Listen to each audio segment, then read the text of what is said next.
So I'm back again to hopefully answer some of your questions. We're going to start off with Gary's question first. I'm talking to you again from the Range Rover, purely because this is one of the only quiet spots I can find at this moment in time. We're all stuck in the house. We've got 3 kids, a cat, a dog and 2 birds to contend with, so we'd have them all making some sort of ruckus in the background. So back to Gary's question. He has asked what would be the best way to set up and approach a chicane. Specifically, he asked this question in relation to the 6R4, which will make things interesting.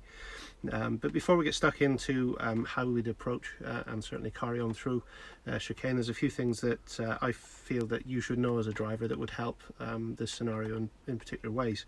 The first thing would be to have a good understanding of vehicle dimensions. So what I mean by that is each and every one of you as a driver will have certain levels of confidence and certainly certain levels of actual understanding of how big your vehicle is, both in length, in turning radius and in width. All of these things play a huge part in how successful you'll be in getting through a chicane. So that's one element. Another is being able to read the surface.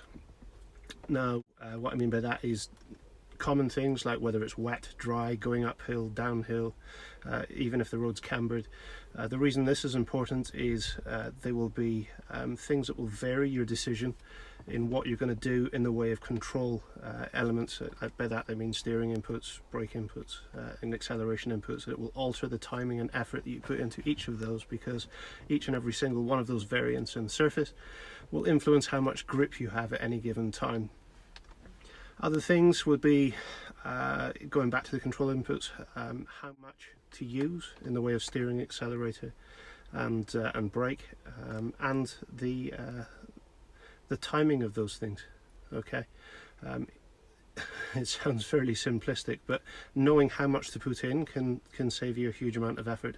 Each and every one of those things takes time, and time is valuable, especially when you've got a very close succession of corners like what you do in a chicane. You haven't got time to be correcting silly little mistakes. That's why quite often you see cars will burst through the bales on chicanes because they've made one mistake that's led to another, and then by the time they get to the other end, they've taken a bale with them. You know, there's many reasons that can happen, but this is certainly one of them. So understanding the impact that your inputs, the timing of them, and actually how long they take to put in makes a huge difference. So taking steering for an example, if you over input on the steering, that takes time, and then within that time frame your vehicle has already moved forward you know, a certain number of feet or meters, and then obviously it takes time to get the steering back to where you want it to be. Again, your vehicle has continued to move forward, and it may not ultimately be where you want it to be or expect it to be by the end of that movement. One of the final things would be an understanding of weight transfer. Okay, and weight transfer sounds fairly simplistic. I think we've all got a broad brush idea of what weight transfer is, but it is very complex, and unless you've routinely worked with it day in, day out, it's quite hard to get a total grasp and a master of it, and certainly to trust it. Okay, so with weight transfer, the key elements for me, the bits that I'm interested in, are how much energy are you carrying into the corner with you, as in how fast are you traveling when you get to the mouth of the corner, and also the internal weight transfer. So when you're accelerating, obviously shifting the weight to the rear.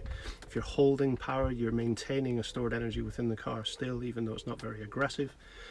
And then when you're coming off the power and braking, shifting the weight over the nose of the car. But we've also got the lateral shift in weight, so your steering elements, so steering a certain amount to the left, certain amount to the right, will offer us a usable lateral weight transfer as well. We can combine both of these together in a matter of timing, which we'll touch on a little bit later on when we talk about getting through the chicanes using oversteer. But for now, we're going to focus on perhaps running through the chicane as a drive-through. So rather than using any aggressive weight transfer or sliding the car around in any particular way, we're going to focus on keeping the car in neutral steer, driving through, probably the most common way of getting through a chicane, certainly for the less experienced driver. But there's no shame in that. There's no harm in it. And to be quite honest with you, if some of the chicanes are spaced out as such, it's probably the quickest way through. But when the chicanes start to get that little bit tighter, having an element of controlled oversteer very precise oversteer in there with the right amount of energy being used. That then becomes the quickest way through. So looking at these, the first element, I've put together a couple of diagrams which hopefully will help visualize this. We'll look at those now. So if we take a look at the first diagram, you'll see that we have a 3-bale chicane that is left entry. We've also got little Metro 6R4 there, and we have a straight line on the approach, a straight line on the exit. So I've tried to keep this as simplistic as possible.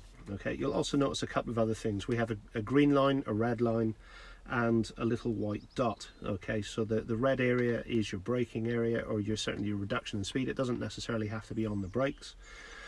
And the green area is where we hopefully will be back straight wheels and on the accelerator. The little white dot is a visualized apex. It's where we're going to choose to turn the car. You've noticed there that it's not actually at the bale itself in the center of the chicane. It's a little bit earlier, and we'll explain that very shortly. But on the approach, what you want to try and do is have your speed set though, so that you're still going to be within the braking zone or your reduction speed on the approach through the first 2 turns of the chicane. Okay, so the reason for that is that you want to encourage that little bit of extra weight over the nose of the car to help you turn in. And the other thing that it's going to try and alleviate is the the common scenario where you'll approach the chicane, slow the car right down, and then be back on the power. Because the 6R4 has the engine in the rear and it's 4-wheel drive, if you're accelerating and turning at the same time, you tend to find that it's likely to understeer. Certainly if you've got a very tight chicane, the more steering angle you put onto the car, the more power you add, the more likely you are to get this understeer scenario. So try and avoid that. Not only is it hard work for you, it's hard work for the car.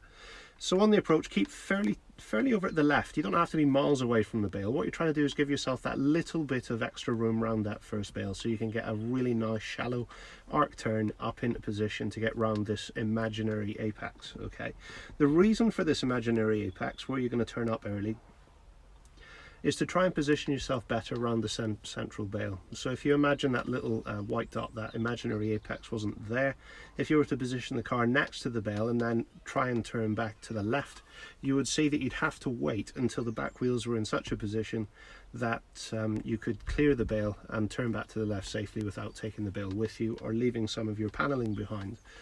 Okay, so the reason for this imaginary apex is to avoid the bale, give yourself a nice wide arc turn and get you into a nice straight position for the exit as early as possible, where you can get the power back on. So that's the logic behind this, trying to keep everything as smooth and as shallow as possible. So you can see by the diagram there, what I've tried to draw is that you're taking nice shallow turns, nice smooth turns, and you're actually carrying the reduction in speed, that last little bit of that long straight that you had in the approach, down through the braking zone to get just to the ideal speed that you need to get round that bale and no more.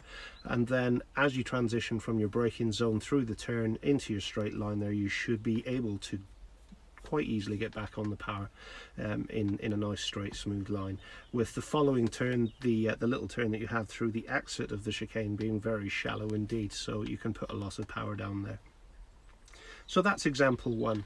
Example 2, you'll see straight away, is very different. Okay, here we have a lot of green and not a lot of red, and there's good reason for that. The approach into the chicane here is different, purely because we're now going to use weight transfer a little bit more aggressively to get the car moving around for you. Okay, and how we do this is as follows. On the approach into your chicane, you're going to slow down to the speed that you wish to carry through the chicane. Okay, so you don't want to take too much speed away, you don't want to take too much energy away, and you certainly don't want to go in too hot. Okay, you still need the car to turn. But the other thing that you're trying to do there is stabilize the car at the speed that you want to go through the chicane at the mouth of the chicane, at the start of the chicane, and then hold it. Okay, you're going to hold that speed through to the second turn, and you'll notice here we don't have that imaginary apex. We don't need it now because we're not turning the car through neutral steer. We're actually going to get the rear of the car to come around for us, which means we can take a much tighter, shallower approach into the center bale. Okay, so where the front left wheel comes into line with roughly the middle of the bale there, you don't have to wait until you get past it. What you're going to do is take that stored energy that you've carried in the car by holding your power, by keeping your steering in play, lift off the power, and turn the wheel to the left at exactly the same time, roughly a quarter turn. So it's a very sharp lift and a very sharp purposeful turn to the left. And what we're trying to do there is encourage a linear and lateral weight transfer to occur at exactly the same time. What that will do then is encourage the back end to break free, because you've chucked a lot of the weight to the front of the car. The back of the car will go momentarily light, and it will break the car into a lateral slide. Now, in this particular moment in time, once the car started to slide, you must remain off the accelerator until you see that you can achieve your exit. Okay, if you get back onto the power at any point before your exit is in line with the car, then you'll exit the corner early, and unfortunately in this scenario that is directly through a bale. Okay, so you don't want to be doing that. So this is a game of patience. The other thing is that if you find that you've lifted off and turned and the car perhaps isn't rotating, it is rotating, but it's not rotating as fast as you want it to, the next thing you want to do is gently and quickly brake. Okay, you don't need to use a lot of pressure, and you certainly don't need to be on the brakes for a very long time. Okay, this is purely to tip the weight balance a little bit further forward, makes the back of the car that little bit lighter, and the car will turn that little bit quicker. Just bearing in mind then, the next two things you want to do is bring your wheels back to dead straight. So you should have only had a quarter turn to the left and then back to dead straight before you start adding the power on. Okay, so there's a lot happening there. You think that whilst you're going through this in real time with confidence, that turn itself from when you lift off and turn to the left until your back wheel's straight and power on will be less than a second. Okay, it's a very quick time frame. It sounds like it's going to happen very quickly, but trust me, when you're in the car, a second is a long time. Okay, certainly with practice you'll get around this. So nice and confident on the approach. You're going to be quite hard on the brakes, get the car down to speed, and then back on the power, holding power. You don't want to be accelerating, just holding power. Okay, right up to the point where you're going to turn back to the left. So it's very important that once you get to the mouth of the chicane, that you're stable and back on the power. Then when you get to that middle bale, you're going to start thinking about lifting off and turning at the same time. Then it's a game of patience. So when you get to the point where you're turning, if you feel that you're lifting and turning and nothing's happening, it means you're not carrying enough energy in. That's the easy way of measuring it. Okay, if you get to the point where you're lifting and turning but then you're drifting wide, it means you're carrying in a little bit too much energy, but that's maybe not a negative thing. Okay, so here we can start playing around with initializing the turn a little bit earlier, okay, to build up your confidence with that. So there is a balance to be struck. You can play around with these things. If you're carrying in that little bit too much energy and you know that you're carrying it in, you can then initiate the turn a little bit earlier. The reason I say that is because you're carrying in excess energy. If you initialize your turn earlier, you can then use that, scrub off that energy that you've carried in that you don't need. Okay, so it's not the end of the world. The key thing on the exit is to make sure that you're using the power to straighten the car out, not the steering. Okay, so a common mistake made here would be to counter steer. You don't want to be doing that. You do not want to be counter steering. Okay, there's a time and a place for counter steer in any drivetrain, but in a four-wheel drive car there's only two scenarios that I can see that you ever need counter steer. One of those is if you've over rotated in a turn to bring the front of the car back on track, and the other is if you've perhaps turned the car too sharply and you're mid-corner and you're trying to then shallow that turn back out again. There's no other scenario that I can think of that you need counter steer in a four-wheel drive car. Okay, if you counter steer here, the front wheels will then pull you straight into the exit bale, and you certainly do not want to be doing that. Cool. So I mentioned earlier about practice. Okay, to practice these scenarios, fairly straightforward. You just need something to mark the ground with. You know, it could be something as simple as paint marks. I probably wouldn't use those as such because they're harder to spot from a driving position. So things like football markers, you know, the little plastic markers you can get, cones, anything like that, and a safe space for you to practice. Okay, so you're looking about anywhere between 6 and 10 meters of spacing, and try and put these cones, put these markers to where the outer edges of where the bales would be. Okay, don't be afraid of making it more challenging as well, because obviously if you're using things that are small and soft and you're not going to damage the car, then don't be afraid of hitting them.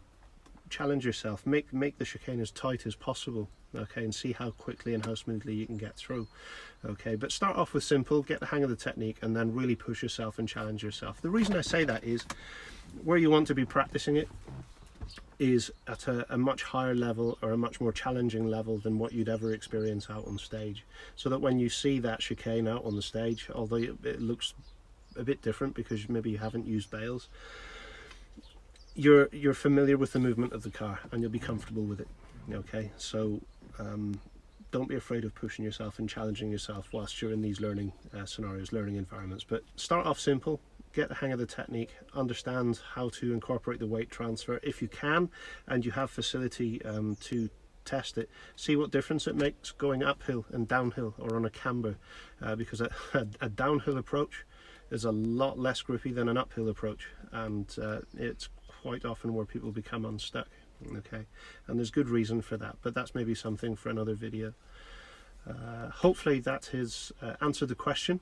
I know we're only really touching on certain elements of this subject, and I would go into a lot more detail if I was there with you and we could focus on things that you need directly. So I think that's quite long enough for my first video, but for now it's back to lockdown, so make sure you're only going out if it's for things. I'm just outside the house now, so I've not ventured far at all, but only be going out for things that you absolutely need. Don't take any risks sort of above and beyond what is absolutely necessary. For those who are key workers and out there doing a good job, keep up the good work. Thank you very much. We all do appreciate that, but again, look after yourselves, keep up with the hand washing and the rigorous cleanliness routines that we have. Buy sensibly and stay fit and well and healthy as best you can. But for now, thank you very much. It's been an absolute pleasure.